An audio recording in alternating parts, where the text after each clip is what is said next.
noite, meus irmãos, minhas irmãs, paz, graça. Vamos começar nosso culto. Abre a sua Bíblia comigo no Salmo 107. Vamos começar nosso culto.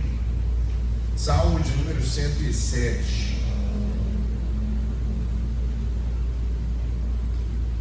Salmo 107.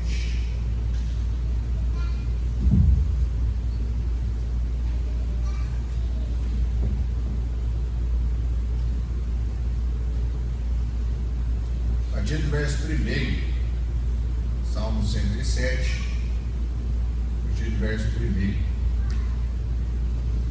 Rendei graças ao Senhor, porque Ele é bom e a sua misericórdia dura para sempre.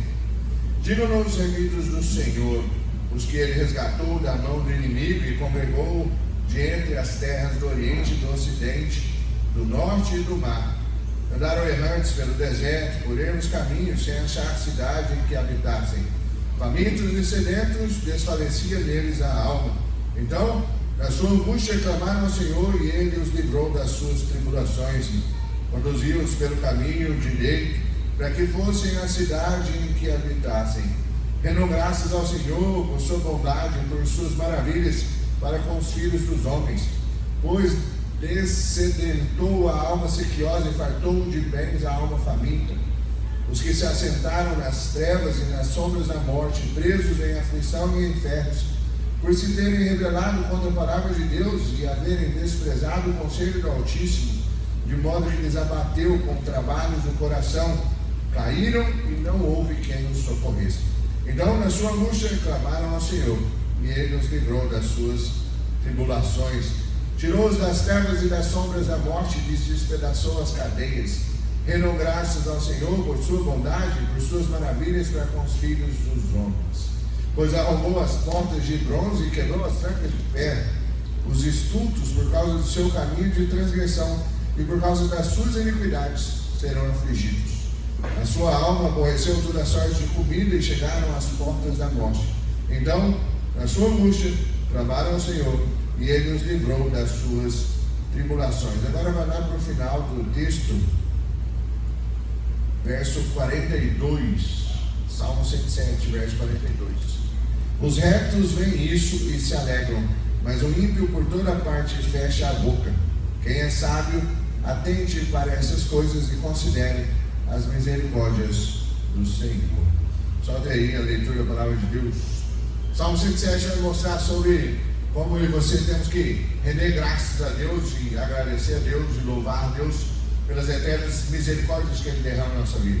O Salmo vai relatando aqui, versos a versos aqui, sobre toda a história de Israel e como Deus, na história de Israel, sempre se manteve presente e cuidando do povo de Israel em todos os momentos. E aí você vai vendo que tem um refrão no Salmo que vai falar sobre como eu e você devemos de fato agradecer ou render graças a Deus por isso. Nossa igreja completando 3 anos de existência, graças a Deus por isso. É um momento de a gente de fato pensar um pouco e ver quantas vezes Deus tem derramado misericórdia durante os dias que se passaram, durante os anos que se passaram, e como Deus tem nos agraciado muito mais do que a gente merece. Nessa noite é só um momento de gratidão que a gente tem que expressar a Deus pelos 3 anos de organização da igreja aqui nessa noite. Feche seus olhos, vamos orar e depois estaremos cantando. Pai, nós nos colocamos na Tua presença e agradecemos pela Tua palavra, pelo Teu amor, pela Tua bondade, pela Tua misericórdia. Agradecemos porque nesse dia nós completamos mais um ano de organização, 3 anos aqui debaixo da graça do Senhor, da Tua bondade, debaixo das misericórdias sendo renovadas nas nossas vidas diariamente. Nós agradecemos a oportunidade de estarmos aqui, de sermos membros aqui e de participarmos da Tua obra nesse local. Rogamos ao Senhor, continue a nos abençoar, nos dar força, em nome de Jesus. Amém. Coloque de pé, vamos estar cantando. Amém, irmãos. Vamos cantar essa noite a música Só em Ti.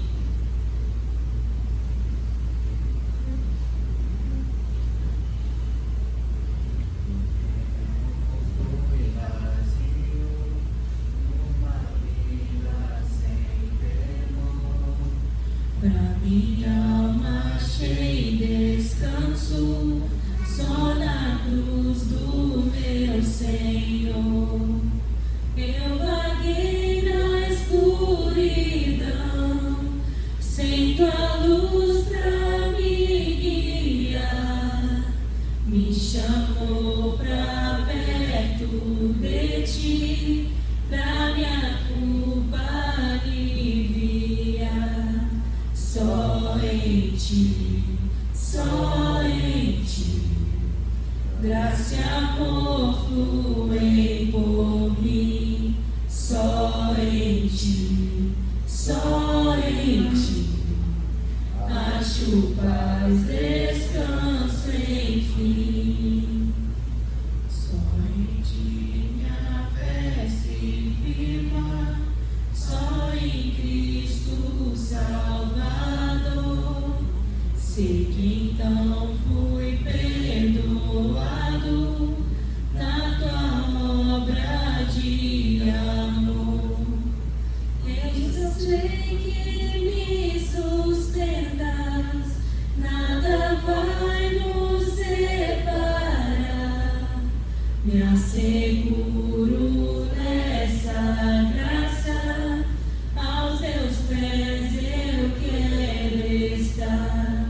Só em ti, só em ti, graça e amor fluem por mim. Só em ti, só em ti, acho paz, descanso, enfim. Encontro paz. Só em ti, só em ti, só em ti, a esperança pra viver. Encontro paz. Só em ti, só em ti, só em ti, minha esperança pra viver.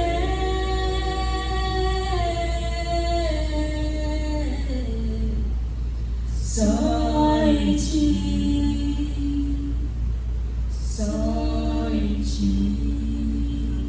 Amém. Agora vamos cantar Tu és soberano. Tu és soberano sobre a terra, sobre os céus, tu és Senhor absoluto. Tudo que existe acontece, tu sabes muito bem. Tu és tremendo, Tu és soberano. tu és soberano sobre a terra, sobre os céus, tu és Senhor absoluto. Tudo que existe acontece, tu sabes muito bem. Tu és tremendo, e apesar dessa glória que tens, tu te importas comigo também.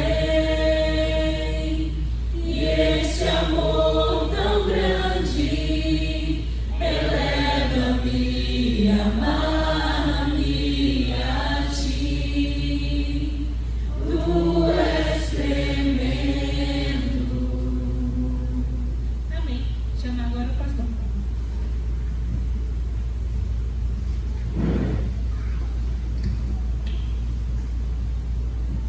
Quero chamar aqui à frente o reverendo Nilo para estar subindo aqui.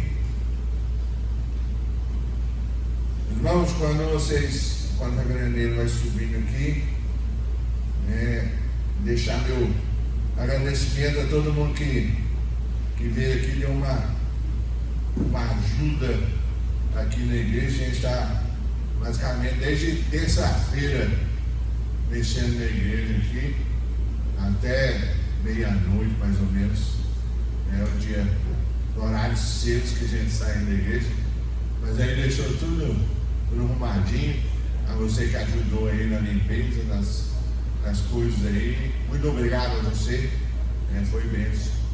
Reverendo Ney, para quem não conhece, foi colega meu do seminário, estudamos junto lá no Seminário Presbiteriano Brasil Central. Hoje ele pastoreia, ficou muito tempo em Anápolis e hoje ele pastoreia na igreja de Caiapônia. Estou substituindo o pastor Rogério, que foi embora, e ele assumiu lá, aqui em Caiapônia. Quem conhece, ele perto de Piranha, depois de Piranha, né? Então é bênção, né? Então está aí com a gente aí desde ontem, chegou ontem à noite aí, passar um tempo aí com a gente. E aí vai trazer as mensagens hoje, à noite, amanhã pela manhã e amanhã à noite aí. Vamos estar orando, vamos orar por ele, que ele seja bênção de Deus na sua vida também. Pai amado, nós agradecemos pela vida do reverendo Ney, agradecemos por ele estar aqui conosco, agradecemos porque o Senhor o trouxe em segurança, agradecemos porque ele se dispôs a trazer a palavra para a tua igreja. Rogamos ao Senhor que derrame bênção sobre ele, sobre nós, que o teu Santo Espírito atue na vida do teu servo essa noite, em nome de Jesus. Amém. Antes de passar aqui, só apresentar ali, né, a família pastoral que está ali com ele, a Tamires, a Sara e a Sofia. Dá um tchauzinho pro povo ali, ó. E depois o Neilo apresenta melhor, tá bom? Deus abençoe. Queridos, a graça e a paz do Senhor Jesus a todos vocês. Amém. Gente, que privilégio estar aqui, viu? Bom rever meu colega. Gente, o Pablo sempre foi assim, uma das referências na sala de dedicação, e rever o Pablo é bom, né? Que me lembra o quanto é importante se manter estudando, né, Pablo? Bom ver a Angelita, os meninos, na época do seminário. Acho que Ezequiel não tinha nascido ainda, né? Ele era pequenininho, né? Eu encontrei com eles no iníciozinho, no final do ano, né, Paulo? Eu falei, não estou conseguindo acostumar com um marido desse tamanho, né? Bem pequenininho, na época que o Pablo estava tomando conta de uma congregação ensinando cantando. Bom, gente, eu sou o pastor Neilo, eu sou da Bahia, acho que vocês já perceberam pelo sotaque, né? Se bem que eu já tenho 13 anos que eu estou no Goiás, então quando eu chego na Bahia, o pessoal fala que eu estou com o sotaque do povo de Goiás. Eu não percebo isso. Vim para estudar, acabei casando, né, por aqui, e fiquei na igreja presbiteriana do Centro Sul durante 6 anos. Depois fui para a igreja Bom Pastor, que foi onde eu segui quando era seminarista. E hoje estou, né, esse é o 3º ano meu, na igreja presbiteriana de Caiapônia. E sempre ouvi falar muito da cidade, né, não conhecia. Uma cidade muito bonita, grande, não sabia que a cidade era tão grande, tão organizada. Hoje de manhã já fui no clube, né? Vinha com o Pablo tirar o macuco, né, na água morna, água quente. Então, gente, prazer muito grande estar aqui com vocês. Eu espero que Deus possa falar conosco ao longo dos nossos encontros. Feliz por a igreja estar completando, né, mais um ano de organização e está com cheiro de igreja nova, né? Então, tudo novinho, gás novo, e que Deus continue abençoando a vida dessa igreja, do pastor Pablo e de toda a liderança. Amém? Queria convidar vocês a abrirem suas Bíblias em Gênesis capítulo 12.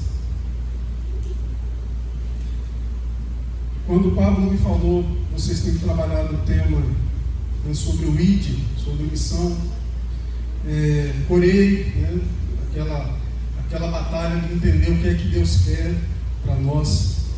Mas essa noite eu queria falar com vocês sobre o caráter missionário de Deus. E esse caráter missionário do Senhor, ele se desenvolve ao longo da história. E eu queria compartilhar com vocês a missão de Deus na história, uma realidade a ser compreendida.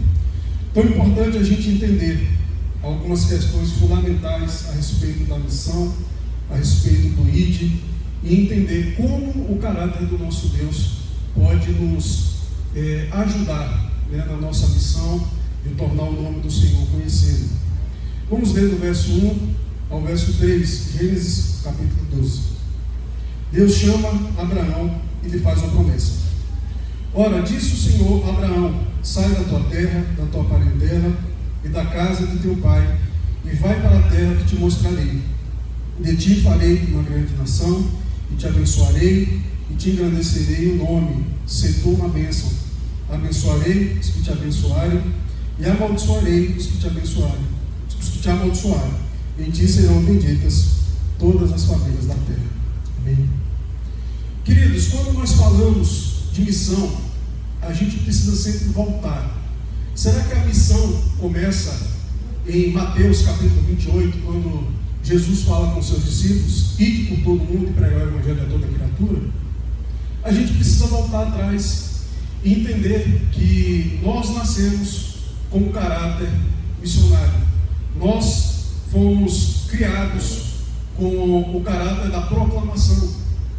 E primeira coisa que nós precisamos olhar para entender isso, e corre um risco muito grande da gente na nossa leitura não perceber, que é olhar para o Gênesis e entender algumas coisas fundamentais para que a gente possa compreender a missão. Quando Deus cria o homem, Deus ele não só cria o homem, como Deus ele determina a dinâmica do homem, como o homem vai viver, como ele vai existir, como ele vai se expressar na terra. E nós encontramos ali no Gênesis aquilo que a teologia reformada chama de mandatos da criação. O mandato da criação são um grupo de ordenanças que Deus dá ao homem, para que o homem viva de acordo com aqueles padrões, com aqueles parâmetros e focados naquele objetivo.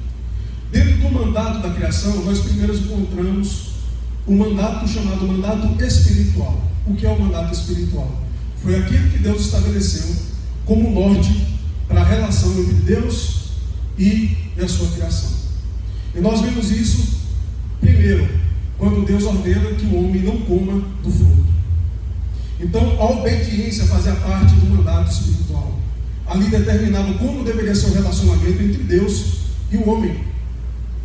Mas não só isso, quando Deus santifica o dia do Senhor, quando Ele manda guardar o sábado, o dia do Senhor, ali está mostrando a centralidade do coração do homem voltado para a adoração a Deus. Esse é o mandato espiritual. Deus também deu um mandato chamado mandato cultural. O que significa o mandato cultural? É quando Deus entrega o homem à criação e fala com o homem: administrem a criação. Eis que dou a vocês todas as ervas do campo. Vocês lembram daquele iniciozinho, né? É Deus tornando o homem o mordomo da sua criação. Por que isso é chamado de mandato cultural, gente? Porque Deus está mandando o homem, ordenando o homem para que ele desenvolva as suas habilidades intelectuais, emocionais, artísticas. Quando nós olhamos para a estrutura da igreja, e antigamente, né, quem é velho de igreja, gente, na minha igreja de nascimento, tinha uma parede de som de um lado, uma parede de som do outro, aquelas caixas enormes, né? E hoje a gente olha, 3 caixinhas de um lado, 3 caixinhas do outro, dá conta do recado. O que é isso? Tecnologia. Isso é desenvolvimento cultural, gente. Deus deu a capacidade ao homem de explorar a criação de maneira correta, respeitando a criação. Então, quando o homem desenvolve ciências, quando o homem desenvolve a capacidade de construir prédios, chega a mais de 500 metros, a gente encontra aí coisas absurdas. Isso é desenvolvimento, gente, cultural. Algumas pessoas acham que se nós, né, tivéssemos vivendo em um mundo sem a queda de Adão, algumas pessoas acham que a gente estaria vivendo primitivamente, né, andando nu, fazendo fogo com aquele pauzinho esfregando. Gente, na verdade nós perdemos a nossa capacidade intelectual com a queda. Certamente nós estaremos num nível de tecnologia, porque, gente, para que é que Deus colocou os elementos químicos na natureza? Não é verdade? Gente, Deus deu isso para que o homem explorasse a criação, para que o homem desenvolvesse cultura. Então, quando a gente olha para a nossa sociedade, a gente vê pessoas se formando em arquitetura, pessoas se formando em nutrição. Gente, isso é desenvolvimento da cultura. Isso foi uma ordem de Deus. Explorem a natureza, vocês são donos da natureza. Vocês são os regentes da minha criação. E tem o terceiro mandato que Deus entregou ao homem, que foi o chamado mandato social. Alguém tem ideia de que mandato é esse? Quando Deus diz: crescer e multiplicar, sede fecundos e encher a terra. Parece que foi a única ordem que Deus deu que o homem conseguiu cumprir, né, gente? Você olha para a China, você fala: rapaz, os chineses cumpriram o mandato social. Mas o mandato social, meus queridos, não é simplesmente fazer filhos, não é simplesmente espalhar, né, o nosso gene pela terra. Aquilo ali, queridos, é uma ordem para que Deus dá, que Deus dá ao homem, para que o homem reproduza aquilo que ele é. O homem foi criado segundo a imagem e semelhança de Deus. Deus, quando manda o homem crescer e multiplicar, o que Deus está dizendo é: espalhe o meu caráter, espalhe a minha imagem pela terra, encham a terra do meu conhecimento. Então a gente vê ali, queridos, a semente da família com uma função de preservar o conhecimento de Deus, mas também transmitir o conhecimento de Deus. Era isso que Deus queria. Parece que isso não faz sentido, parece que não, pastor, você está forçando a barra. Mas ao longo da nossa exposição a gente vai entender isso de uma maneira muito interessante. Deus, quando dá a ordem, crescer e multiplicar, Deus quer que a terra se encha do conhecimento ao seu respeito. Mas o que aconteceu, gente? Em Gênesis 3, o homem caiu. O homem pecou contra Deus. E como agora eu posso ser portador de uma mensagem? Como eu posso agora ser portador de uma revelação de um Deus do qual o pecado me afastou? Então, no mesmo capítulo que nós encontramos a queda, nós encontramos a redenção. Nós encontramos a promessa que Deus deu a Adão. Quando o Senhor se dirige a Eva, Deus traz para Eva a punição do seu pecado, a consequência do seu pecado. E ele fala também para a serpente. O que Deus diz para Satanás é: colocarei inimizade entre ti e a mulher, entre a tua descendência e o teu descendente. Este te ferirá a cabeça. Você vê que ele dá descendência, ele fala este. E ali, meus irmãos, ele está falando de Jesus. Ele fala que da descendência da mulher viria um descendente que esmagaria a cabeça da serpente.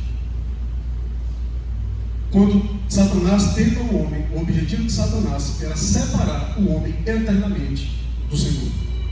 E o que Deus está dizendo é: o preço do pecado de vocês cairá sobre o descendente da mulher, que virá e entregará a sua vida em favor do homem. Meus queridos, a missão começa ali. Nós precisamos entender que a missão começa ali. Todo o desenrolar da história do Antigo Testamento, meus queridos, é para mostrar que essa promessa irá se cumprir. Qual que é o conteúdo, meus queridos, do Antigo e do Novo Testamento? O desenvolvimento da história da redenção do povo de Deus. É isso. E tudo que nós lemos no Antigo Testamento está apontando para esta realidade, para esse acontecimento: o descendente da mulher que virá. Gênesis 4 traz a informação dos filhos de Adão e Eva, Caim e Abel. E é interessante a gente pensar que quando Deus diz que colocarei inimizade entre ti e a mulher, entre a serpente e a mulher, entre a sua descendência e o seu descendente, o que a gente vê ali, gente, é o seguinte: Deus está dizendo que a partir da queda, a humanidade se dividiria em dois grupos. Os descendentes da mulher são aqueles que se curvam diante de Deus, aqueles que amam o Senhor, aqueles que confiam no Senhor e esperam pelo Senhor, esperam pelo Messias, esperam pelo descendente da mulher. Mas os descendentes da serpente são aqueles que são contra o reino, aqueles que trabalham contra o reino. Não é à toa que quando João Batista prega para os no deserto, ele confronta os fariseus, ele chama os fariseus de raça de quê, gente? Raça de víbora. Ele está dizendo ali, vocês são opositores ao Messias. E a gente vê o desenvolvimento disso e a realidade disso quando nós olhamos para Caim e Abel. E ali não está dizendo, gente, de uma descendência biológica, que ninguém é descendente biológico de uma serpente, né? Os homens. Mas ali está falando da procedência espiritual. E nós vemos ali que dentro da mesma família nasce um que é o descendente da mulher, Abel, que oferece o sacrifício por fé, e nós vemos o seu opositor, o seu próprio irmão, Caim. O texto vai se desenvolvendo. Deus dá um filho no lugar de Abel, Sete nasce. E é interessante porque a gente começa a ver Deus preservando o que, gente? Vocês lembram o que é que aparece de informação quando diz que Sete nasceu? Aí o nome do Senhor voltou a ser o quê? Invocado. Está vendo que Deus está preocupado com o conhecimento a respeito dele? E Deus dá um descendente no lugar de Abel, para que o nome do Senhor perdurasse na terra e fosse invocado. Mas no capítulo 6 de Gênesis, o que é que nós encontramos? A situação moral do homem. Irmãos, a Bíblia diz que a humanidade havia se perdido. O homem havia se desviado do seu propósito. O homem se desenvolvia. O ser humano estava tendo filho, a descendência estava acontecendo. Mas o conhecimento de Deus estava se perdendo. O que é que Deus faz? Manda um dilúvio, destrói a terra, e Ele preserva uma família. Lembrem disso, gente. A família, ela é central no desenvolvimento do plano salvador de Deus. Você sempre vai encontrar a família envolvida nisso. Depois que a terra é destruída, Adão, aliás, Noé, desce da arca. E eu queria que vocês, se quiserem abrir Gênesis capítulo 9.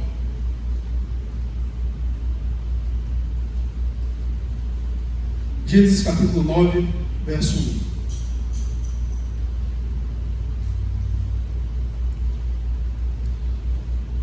Abençoou Deus a Noé e a seus filhos e lhes disse, gente, olha o que Deus volta a falar para Noé: sede fecundos, multiplicai-vos e enchei a terra. Queridos, aqui a gente precisa entender esse texto, que novamente, o que Deus está ordenando é simplesmente façam filhos, preservem a minha memória, preservem o meu conhecimento, porque o mundo acabou de ser destruído, porque os homens se afastaram de mim, os homens esqueceram, os homens abandonaram o meu conhecimento. E Deus está dizendo, eu estou dando uma nova chance, aqui é uma nova criação. Multipliquem a terra, mas não como era antes. Construam famílias que amem e temam ao Senhor. É o que Deus está falando para Noé. Você viu o que o pecado faz no mundo. Eu precisei destruir a minha criação por conta do pecado, porque as famílias falharam em transmitir o conhecimento de Deus. As famílias falharam em transmitir o conhecimento do Senhor. E agora Deus diz isso para ele: cresçam e multipliquem. Gente, interessante que quando o homem cai, Deus não tirou a capacidade reprodutiva do casal, não é verdade? E Deus mais uma vez fala, vai ser pela família, porque Ele prometeu o quê? Um Salvador. Então Deus precisava preservar a família, porque seria por meio da família que nós seríamos salvos. Mas quando a gente vai para o capítulo 11, se você quiser acompanhar, só para dar uma olhada, a gente vai dar uma breve passeada aqui no Antigo Testamento. O capítulo 10 vai falar a respeito da descendência, né? Que Deus, os descendentes de Noé. E a gente vê logo de cara, né, gente? Cã, filho de Noé, peca contra o pai. E a gente já vê logo de cara no pecado. Gente, o pecado é uma desgraça, né? O pecado é terrível. A gente já viu uma família que foi preservada do dilúvio. sai da arca. E o filho já aponta para o pai.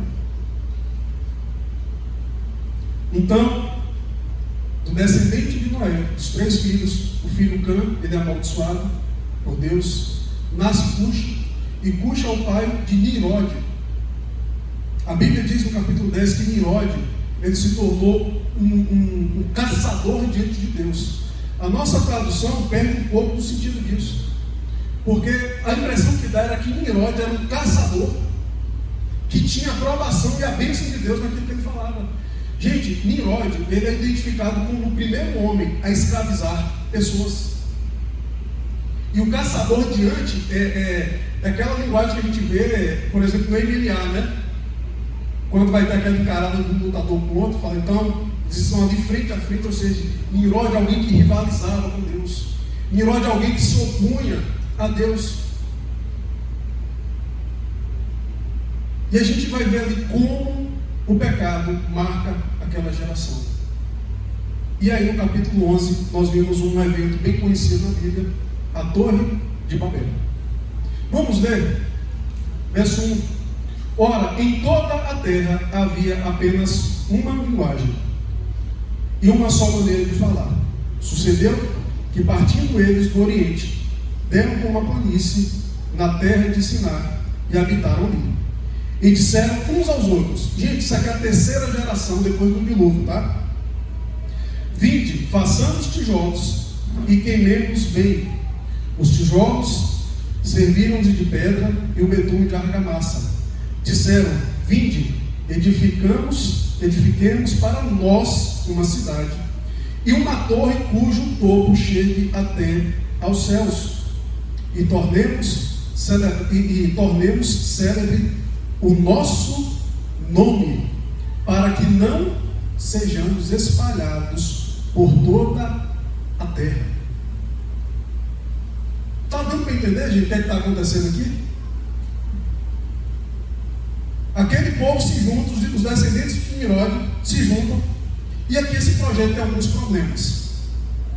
Primeiro, era um projeto que não procedia de Deus, era um projeto sem Deus. Então, gente, nem toda unidade é positiva, tá? Nem toda unidade vem de Deus, porque eles falavam uma única língua, eles estavam unidos em um único propósito, mas não era um propósito voltado para os planos de Deus. Então, o primeiro problema, aquele plano, aquele projeto, não procedia de Deus.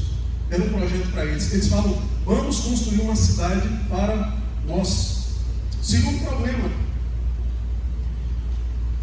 a finalidade era o quê? Tornar célebre quem? O próprio nome. Mas qual foi a ordem de Deus? Façam conhecido o meu nome. Então, meus irmãos, quando nós deixamos de fazer o nome de Deus conhecido, quando a gente deixa de ter isso como prioridade, meus irmãos, tudo aquilo que nós construímos é Babel. Tudo aquilo que não é feito e construído e planejado e tem como fim último a glória de Deus, não procede do Senhor. Queridos, inclusive uma igreja. Já pensou nisso? Quantas igrejas começam a rivalizar umas com as outras? Tal igreja reformou, precisamos reformar. Tal igreja fez isso e começa. Evangeliza, investe, constrói algo belíssimo. Uma igreja bem estruturada, com ministérios fortes. Um grupo de louvor top. Para falar o quê? Olha o que nós estamos fazendo. Gente, isso é Babel. Estão fazendo a obra de Deus para a glória do próprio mundo. E qual que era o terceiro problema da Torre de Babel? Aquele projeto tem como objetivo a fuga do juízo. Gente, vocês já pararam para imaginar por que eles queriam construir uma torre?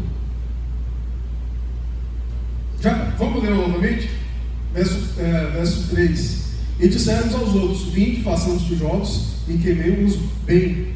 Os tijolos servirão de pedra e o betume de argamassa. Verso 4. Disseram, vinde, edifiquemos para nós uma cidade e uma torre cujo o topo chega até onde, gente? Os céus. E tornemos célebres o nosso nome, para que não sejamos espalhados sobre a terra.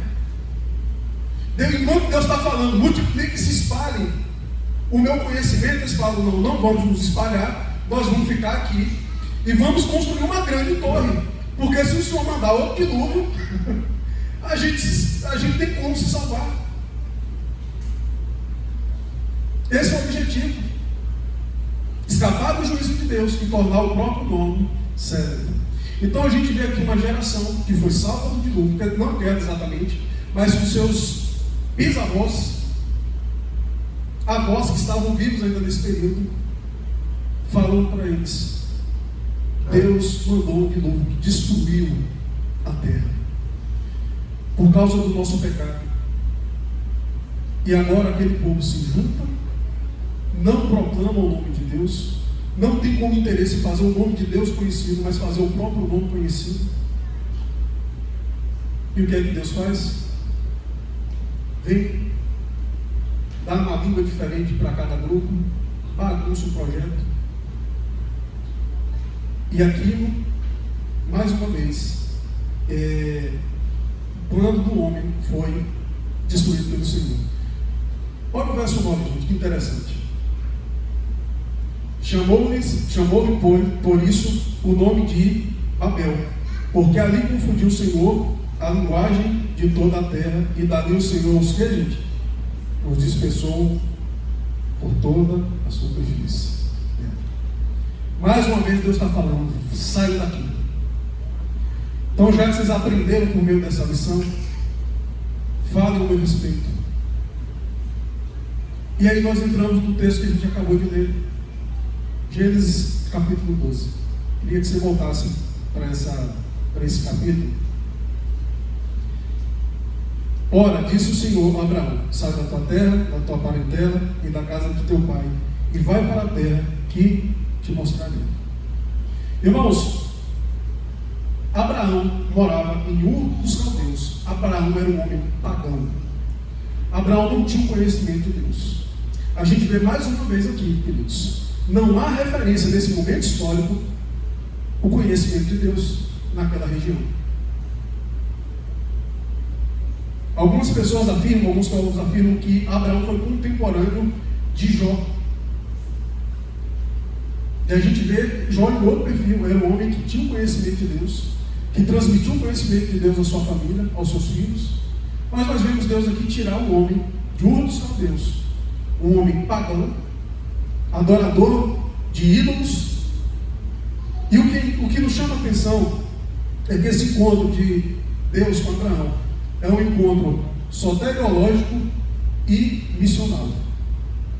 Como assim, pastor? O nome é soteriológico. É um encontro onde Deus salva Abraão. Mas ao mesmo tempo que Deus salva Abraão, tirando ele daquele lugar, Deus entrega uma missão, ou seja, um encontro soteriológico, ou seja, que confere salvação. Mas é um encontro que ao mesmo tempo também entrega a Abraão uma missão.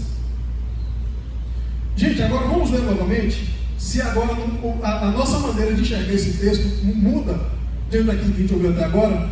Ora, disse o Senhor a Abraão: sai da tua terra, da tua parentela e da casa de teu pai, e vai para a terra que te mostrarei. De ti farei uma grande nação, e te abençoarei, e te engrandecerei o nome. Sê tu uma bênção. Abençoarei os que te abençoarem, e amaldiçoarei os que te amaldiçoarem. Vamos ler juntos esse final? Em ti serão benditas todas as famílias da terra. Mais uma vez, a família envolvida de maneira central no plano da proclamação do nome do Senhor. Isso é muito interessante, gente. Primeira coisa que Deus faz, que a gente consegue ver a seriedade dessa missão. Deus faz um pacto. Deus ele faz um pacto com Abraão, e ele está entregando a Abraão ali o conhecimento a respeito de si. Gente, Abraão não conhecia a Deus. E quando a gente começa a ler a história de Abraão, meus queridos, Abraão não tinha um conhecimento que eu e você tem do Senhor. A gente fala sobre os atributos de Deus, né? O seu caráter, a sua santidade, a sua fidelidade. Gente, a gente aprendeu isso como? converteu, foi para a igreja, um pastor que estudou teologia, que passou por um seminário. Então ele vem com a carta de homens que estudaram milênios, né, as escrituras, para entregar um livro, às vezes de além de 500 páginas, mastigado, mas que compila a junção de uma história de 2.000 anos, de 5.000 anos de conhecimento acumulado, para nos transferir uma verdade que para nós agora é simples. Mas isso para o homem, naquele contexto, foi algo revelado, gente, de gota a gota. Abraão não conhecia Deus. Então Deus se revela a Abraão. Abraão aprende de Deus. Não é à toa, meus queridos, que o pai da fé, a história dele é marcada por tropeços, não é verdade? Gente, como é que Abraão, um camarada que por 2 vezes mentiu para poder preservar a própria vida, não creu em Deus, passou boa parte do tempo questionando com a mulher: rapaz, esse menino que Deus vai entregar para a gente, eu acho que a promessa caducou. Gente, Abraão não conhecia o caráter de Deus ainda. Só que Deus vai mostrando para Abraão, Deus vai confirmando a Abraão quem ele é. E aí Deus formaliza, né, o pacto que ele faz com Abraão por meio da circuncisão, falando: Abraão, eu quero que vocês carreguem no corpo a marca dessa criança. É para vocês lembrarem que de fato eu cumprirei tudo que eu estou dizendo a vocês. Então todas as vezes que vocês forem no banheiro, os homens, vocês vão olhar para baixo e vão lembrar da minha promessa. De que eu sou um Deus que não anulo as minhas promessas, eu não volto atrás. E Abraão, gente, chega um momento que a própria mulher de Abraão, Sara, fala assim: Abraão, eu estou achando que esse negócio desse filho que vai vir aí não vai rolar não. A Bíblia fala, gente, que Abraão estava com a carne amortecida. Vocês já entenderam o que é isso, né? E eles dão risada. E aí qual que é a ideia de Sara? Abraão, tem H ali. E aí, gente, Abraão mais uma vez falha na sua confiança em Deus. Ou seja, tem esperança para nós, né, gente? O pai da fé tem esse histórico. Porque ao longo da caminhada, Abraão entendeu quem era Deus. Abraão adquiriu conhecimento do caráter de Deus. Isso é muito interessante. E Deus faz um pacto com Abraão. Essa é a seriedade com que eu me relaciono com o meu povo. Abraão aprende de Deus. Mas a gente vê mais uma vez, gente, a família como um instrumento da missão do Senhor. Abraão como instrumento da missão do Senhor. Um dos momentos mais lindos, certamente, da Bíblia é quando Deus pede a Abraão. Tanto sufoco que o menino nasceu. E agora Deus fala: Abraão, sacrifica o menino. Gente, mas até aí Abraão já tinha aprendido. Abraão pega o seu filho, vai com os servos para o monte que Deus ainda iria mostrar. Abraão fala com os seus servos: fiquem por aqui que eu vou com o menino. E chega um determinado momento, Isaac faz aquela pergunta que foi uma facada no peito de Abraão, né? Fala: meu pai, o fogo está aqui, o cutelo está tudo pronto, mas o senhor não trouxe o principal, né? Que é o cordeiro. Gente, aquilo não era a primeira vez que Abraão estava indo sacrificar. Você já parou para pensar nisso? Não era a primeira vez. Isaac era uma criança que cresceu vendo seu pai sacrificando a Deus, amando a Deus. Certamente Isaac ouviu várias vezes as mesmas histórias de Abraão ensinando para o seu filho: meu filho, uma vez a gente encontrou com o rei Amaleque e eu acabei mentindo, porque eu fiquei com medo de Deus não nos proteger. Eu falei que sua mãe era minha prima. Gente, imagina Isaac crescer com essas histórias, crescer vendo o pai sacrificando. E diferente do que muitos pensam, algumas pessoas acham que Isaac era tipo a minha filha Sofia, né? Mais velho um pouquinho ali, com 3, 4 anos, deitado em cima do altar se perguntando, né? Meu pai está brincando de quê? Né? Pai, que brincadeira esquisita é essa, pai? Gente, a palavra que é usada no original para falar sobre o jovem, né? Isaac tinha entre 16 a 20 anos. Agora você imagina o que é que Abraão precisou falar para convencer um menino de 16 anos a ser sacrificado. Foi isso que aconteceu, gente. Qual que é a conclusão que nós chegamos? Abraão conseguiu transmitir a fé e o temor que ele tinha em Deus para o seu filho. Gente, eu imagino uma conversa em lágrimas. Chegar assim, filho, você perguntou pelo cordeiro, né? Então, meu filho, eu esperei muito tempo para você vir.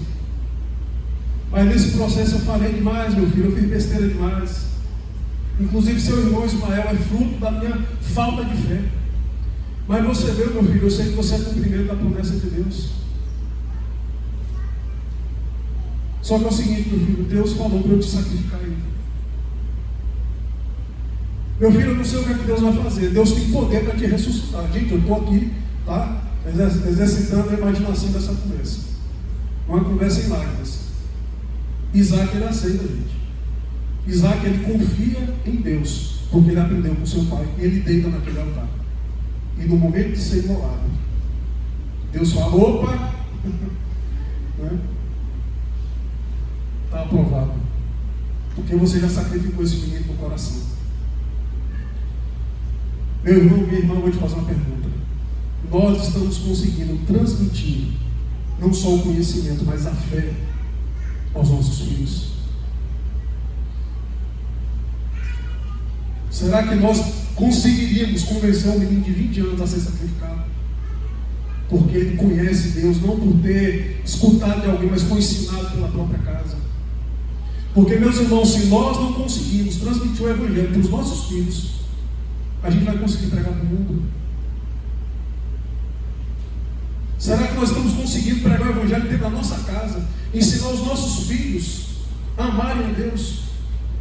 Eu não estou querendo mudar, gente, a proposta desses encontros, que é falar da missão. Mas a missão, a tua missão, a tua responsabilidade já começa dentro de casa. Ensine os seus filhos a amarem a Deus. Ensine os seus filhos a confiarem a Deus. Porque se Isaac, meus queridos, não tivesse aprendido de Deus, o plano teria sido interrompido ali. Mas Abraão transmitiu o conhecimento de Deus a Isaac. E Isaac transferiu o seu conhecimento a quem? A Jacó. E aí, meus queridos, nós vemos o desenvolvimento disso. Que lá atrás, a gente lembrar. Encham. Aí Deus fala o quê? Eu vou te dar uma família numerosa. Deus está falando de descendência, mas não é qualquer descendência. Ali, meus irmãos, tem uma promessa histórica, biológica, que realmente o povo de Israel se desenvolve de uma maneira poderosíssima naquele contexto do mundo antigo. Mas a proposta de Deus era que o seu povo fosse um povo que conhecesse o seu caráter, conhecesse quem ele era e proclamasse ao mundo a respeito disso. Abra a sua Bíblia em Isaías capítulo 16. Aliás, Isaías 49. Isaías 49, verso 5.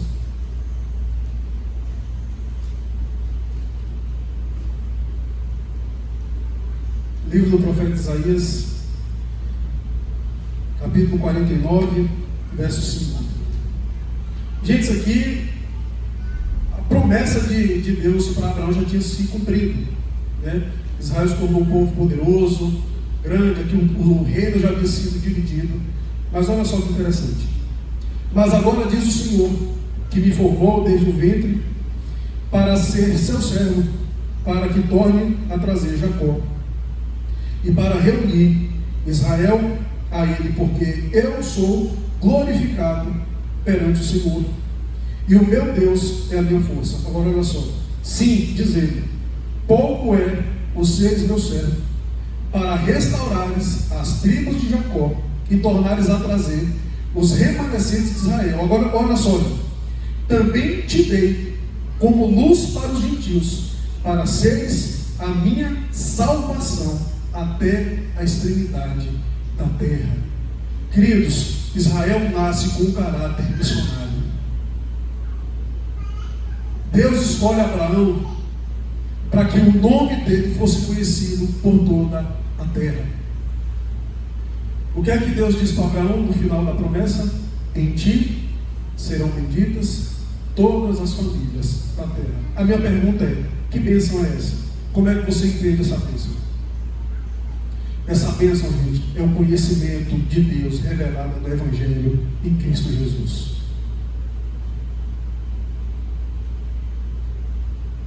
Deus abençoou as famílias da terra por meio da descendência de Abraão. E nós precisamos entender que eu e você somos a verdadeira descendência de Abraão. Assim como nosso pai na fé foi salvo pela fé em Deus, eu e você somos salvos da mesma forma. Mas somos salvos porque um dia Abraão ouviu a voz de Deus, caminhou com Deus, conheceu a Deus e transferiu o conhecimento de Deus. E agora Deus fala, por meio da nação de Israel, o meu nome será proclamado. Por isso que nós precisamos entender que a missão do Israel no Antigo Testamento era apontar para o Cordeiro que viria. Porque Deus ele vai funilando a história da gente. Deus escolhe Israel, do meio de Israel ele separa a tribo de Judá, de uma tribo ele separa uma família, e daquela família, uma virgem e gravida, e o descendente da mulher nasce para restaurar o relacionamento do homem com o seu Salvador. E a partir dali Deus faz um novo povo, a igreja do Senhor, para falar o que, gente? Agora do Cordeiro que veio. E eu queria que você abrisse para a gente encerrar a tua Bíblia em Marcos capítulo 16, verso 14. Marcos capítulo 16, verso 14.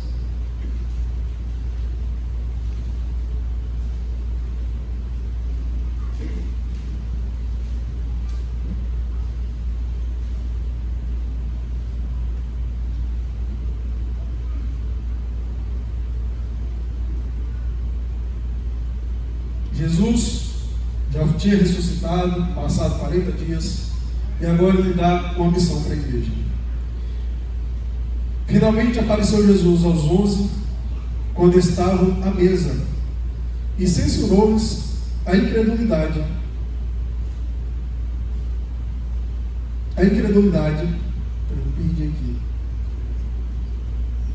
E dureza de coração, porque não deram crédito ao que tinham visto já ressuscitado.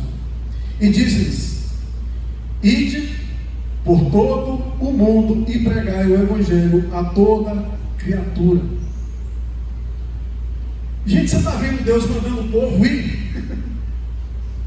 Deus faz Adão, fala, ó, cresça, multiplica.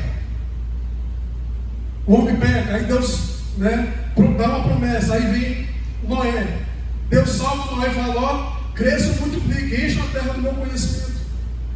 Isso não acontece. Aí Deus vem e pega Abraão, fala, Abraão, eu vou te dar uma descendência para quê? Para que você cresça, multiplica, espalhe meu nome pela terra. E aí quando chega em Jesus, indo embora, despedindo os discípulos, ele fala o quê? Se multiplique. Faça o meu nome conhecido em toda a terra. Queridos, a igreja que não faz o nome de Jesus conhecido, ela nega a sua natureza. Ela nega a natureza do seu próprio Criador. O nosso objetivo, meus queridos, é levar o homem a se render à glória de Cristo. É fazer o nome dele conhecido.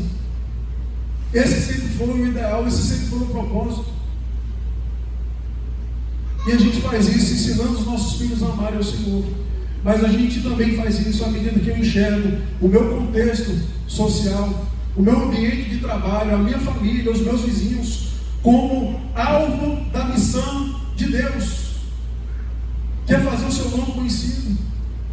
Querido, será que nós temos entendido isso? Será que nós temos evangelizado? Às vezes acontecem algumas discussões, eu já vi algumas conversas dizendo que a cura para a AIDS já foi descoberta, que a cura para o câncer já foi descoberta, mas a indústria farmacêutica esconde isso para poder ficar vendendo remédio, porque se fizer a cura, ninguém mais vai precisar comprar coquetel. Gente, eu particularmente acho que isso é conversa. Mas minha pergunta é, se isso fosse verdade, o que uma pessoa dessa mereceria? Alguém que descobre a cura do câncer, mas não quer compartilhar com os outros, porque ele vende remédio. Pessoa dessa tinha que passar o resto da vida na cadeia, né, gente? Uma maldade dessa. O que é que a gente merece, a igreja do Senhor? Que nós temos a cura para a alma. A mensagem que arranca o homem do inferno, e a gente não provando. O que a gente merece? Por isso, não evangelizar é pecar contra Deus. O ID não foi dado como uma sugestão, mas uma ordem.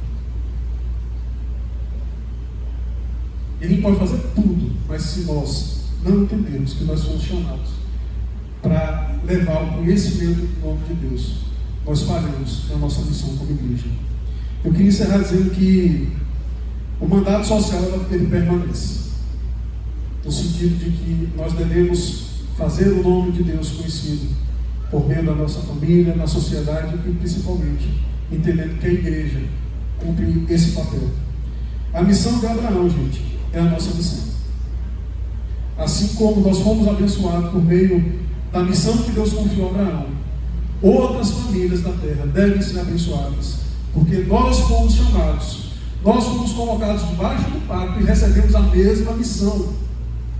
Nós estamos debaixo das mesmas bênçãos, meus queridos, mas também debaixo das mesmas obrigações pactuais, que é fazer o nome do Senhor conhecido.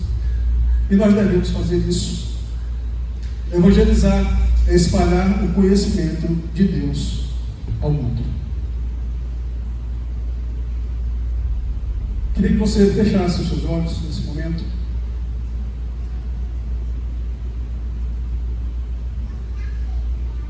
E olhasse para a tua própria vida e fala: Senhor, será que eu tenho entendido isso? Que eu preciso espalhar o conhecimento do Senhor? Será que eu tenho levado com seriedade, ou eu vejo a missão, a pregação do Evangelho como algo de prioridade do pastor, de evangelistas?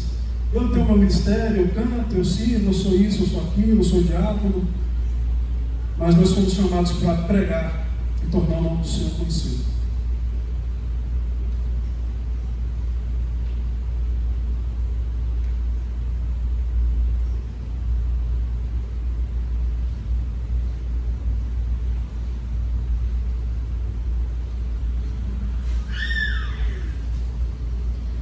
Senhor, nós queremos te agradecer, porque nós somos um povo que tem um propósito. O Senhor nos chamou, Deus, não simplesmente para que nós tivéssemos um relacionamento restaurado, mas para que nós fôssemos, Deus, portadores da tua revelação, portadores dessa mensagem, Deus, libertadora. Quando o homem se apartou dessa mensagem, o homem se perdeu. E o Senhor nos escolheu, Deus, como instrumento para reconectar o homem contigo. Pai, em nome de Jesus, que o Senhor use cada indivíduo dessa igreja, cada pessoa dessa igreja, para proclamar, Deus, o Evangelho, para falar das boas novas. Que não seja, Deus, atribuída essa responsabilidade ao pastor, a pessoas que foram preparadas teologicamente no seminário para isso. Mas isso é a função da tua igreja, Pai. E que cada membro aqui esteja comprometido com isso, Deus, em compartilhar o Evangelho, em falar do Senhor para as pessoas, Pai. Que seja feito debaixo da autoridade, da dependência do teu Espírito, que é quem nos capacita a cumprir o chamado, Pai. E que essa igreja, Deus, possa contribuir para que o conhecimento do Senhor se espalhe, Deus, por essa cidade, de maneira fiel e comprometida. Em nome de Jesus. Para a glória de Jesus. Amém.